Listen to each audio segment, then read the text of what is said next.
هم مسجد و هم کعبه و هم قبله بهان است. دقت بکنید نور خدا در دل خان است.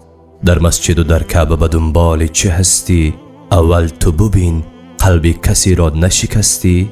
این گونه چرا در پی اثبات خداییم؟ همسایه ما گشنه و ما سیر بخوابیم.